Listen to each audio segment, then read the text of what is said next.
The Kepler Telescope was built for one purpose: to look at a certain patch in the Milky Way in search of exoplanets.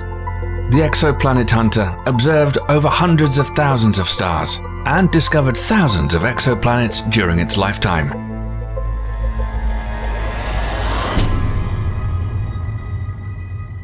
Liftoff of the Delta II rocket with Launched in 2009 as part of NASA's Discovery program, Kepler's job was to constantly scan a fixed patch of sky within our Milky Way galaxy to find planetary systems.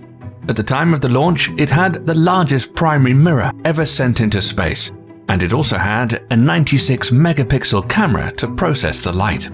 Astronomers were interested in finding out just how many stars have planets orbiting around them, and how many of these extrasolar planets or exoplanets have conditions that are suitable for life to develop. In its 9 years in space, Kepler observed 530,536 stars and confirmed the existence of 2,662 new exoplanets. These exoplanets are unlike anything we've ever seen in our solar system before. Most of them are significantly bigger than Earth and orbiting so close to their stars that they complete one revolution every several days. And there are some very strange worlds. Some have star-facing sides with temperatures that can melt iron, and have entire hemispheres covered with oceans of liquid molten rock.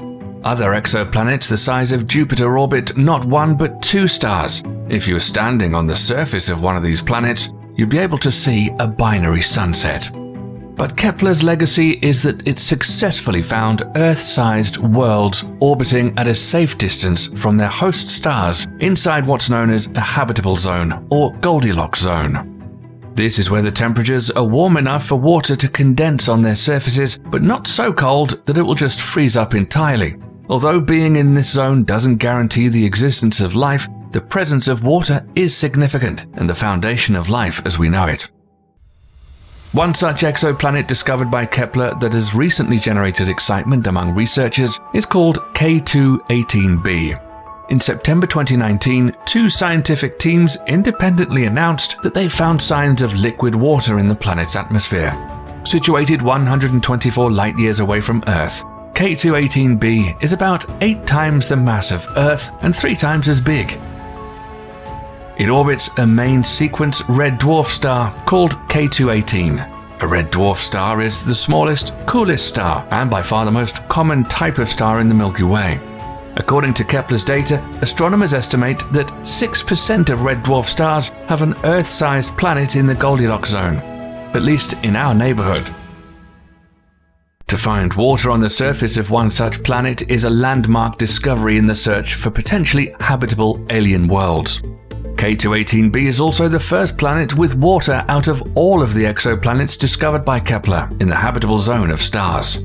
Kepler first discovered the planet in 2015, and since then its composition has been studied using other telescopes, like the Spitzer and Hubble Space Telescope.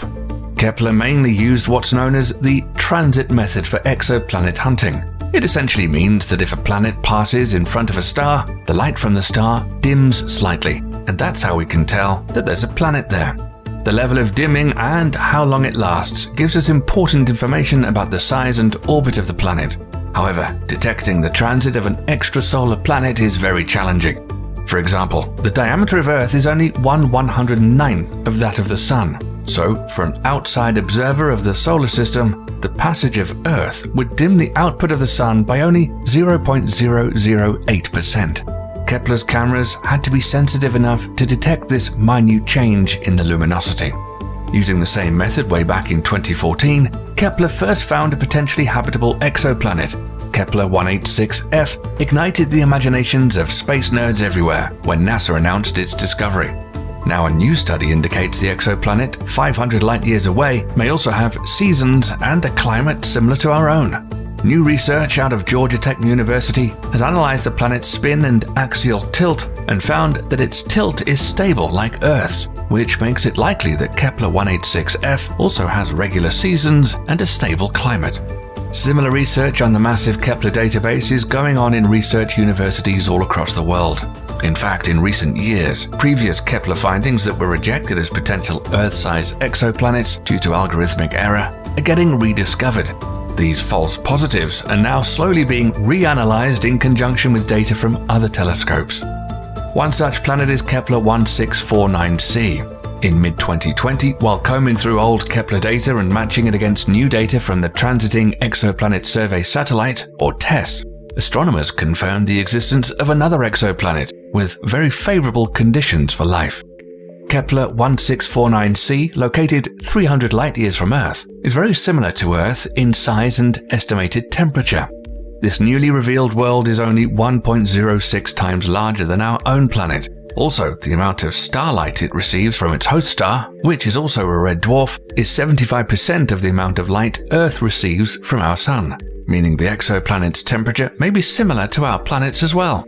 Kepler 1649c provides yet another example of an Earth-sized planet in the habitable zone of a red dwarf star. But before we get ahead of ourselves, it's important to note that out of the 2,662 exoplanets identified by Kepler, only 16 of them lie inside the Goldilocks zone. And out of these 16, some of these planets are tidally locked with their parent stars, meaning that only one hemisphere of the planet faces the star, and this is not ideal for life. Others are more like a smaller version of Neptune than a larger version of Earth, and planets similar to Neptune are expected to have a significant envelope of hydrogen surrounding any layer of water on the surface, with a planetary core of rock and iron.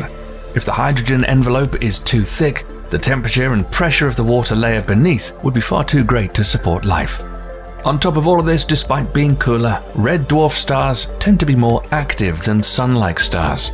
Thus, the planets may be exposed to higher quantities of damaging ultraviolet radiation than what we're used to here on Earth. Because of this, surface temperatures can range between -100 and 116 degrees Fahrenheit, or -73 to 47 degrees Celsius. That means the surface could, on average, be colder than Antarctica or hotter than Earth's most blistering deserts. Unfortunately, we just don't have the technological know-how to study the composition and atmospheres of these alien worlds and comprehensively answer all these questions yet. But don't despair. Based on the statistical analysis of all the Kepler observations, astronomers now estimate that 1 in 5 stars like the Sun have planets about the size of Earth, and a surface temperature conducive to life. Given that about 20% of stars are Sun-like in our galaxy, that amounts to several billions of potential habitable Earth-like planets just in our Milky Way alone. Kepler not only focused its efforts in finding potentially habitable planets, in fact the bulk of its discoveries were strange worlds not suitable for life but fascinating nonetheless, like the gas giants, planets composed mostly of gases such as hydrogen and helium with a relatively small rocky core, also known as hot Jupiters. These planets orbit extremely close to their parent stars and are abundant in Kepler's data. One such fascinating example of a gas giant is KOI 5AB. Astronomers first flagged KOI 5AB as a potential planet way back in 2009. At the time, this elusive alien world was only the second planet ever found by Kepler. It slipped through the cracks a decade ago, firstly due to the enormous amount of data that Kepler generated, and secondly because astronomers noticed that the main KOI 5A star had another companion star, making analysis very difficult for them. Indeed, the KOI 5 system was even more complicated than researchers realized at the time. By 2014, scientists had determined that the KOI 5 system actually harbors 3 stars, and it still wasn't clear if the planet KOI 5AB actually existed, or if the 2009 signal was generated by one of the companion stars. But thanks to additional data from the TESS satellite, scientists were able to confirm the existence of KOI 5AB. Planetary bodies on stable orbits in a multi-star system is quite a rare find, and the discovery of KOI 5AB is expected to add a lot to our understanding of planetary formation. Other exoplanet types identified by Kepler include super-Earths. They're more massive than Earth, yet lighter than ice giants like Neptune and Uranus, and can be made of gas, rock, or a combination of both. Lava planets are super-dense, larger-than-Earth worlds in close, hot orbits around their parent stars. Some of them, known as Chthonian planets, are likely the remnant cores of evaporated hot Jupiters. And finally, Trojan planets, planets of various size found in strange locations, and sometimes even as companions to larger planets, though none have been certainly identified yet. Kepler was finally retired on the 30th of October 2018 as it ran out of fuel. The telescope was deactivated with a good night command sent from Mission Control the next month. Coincidentally, Kepler's retirement fell on the 338th anniversary of Johann Kepler's death, after whom it's named. Although not operational anymore, these incredible discoveries predict a near future in which astronomers will use new and advanced telescopes on the ground and in space to more deeply understand Kepler's numerous finds. One such telescope is already slated to go up into space in 2021. The James Webb Telescope will take a much closer look at some of these Kepler objects of interest and hopefully will bring us closer to answering the question, are we alone in the universe? What do you think? Will astronomers find many more strange worlds buried inside Kepler's data? Let us know in the comments section below.